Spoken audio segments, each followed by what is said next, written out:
ભાજપ ચૂંટણી નથી લડતી પણ બનાસ ડેરીના કર્મચારીઓ બનાસ બેંકના કર્મચારીઓ તે ઘરે ઘરે ફરે છે ત્યારે તમને પણ કહેવા માંગુ છું આ બનાસના લોકોના પૈસે ડેરી ચાલે છે બનાસના લોકોના પૈસે બેંક ચાલે છે બહારના લોકોના પૈસે નથી ચાલતી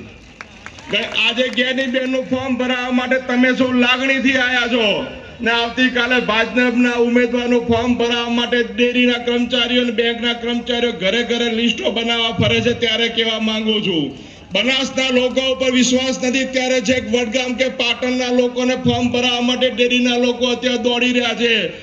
દરેક ડેરીને 50-100 જણનું લિસ્ટ બનાવ્યું છે કે તમારે આટલા લઈને આવવાના છે ને અહીંયા તો સામેથી જ્ઞાનીબેનનું મોમેરું ભરવા લાખોની સંખ્યામાં આપ સૌ આશીર્વાદ આપવા આવ્યો ત્યારે વિનંતી કરું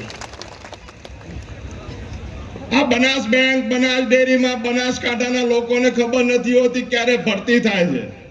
પણ જિલ્લાના બહારના લોકોને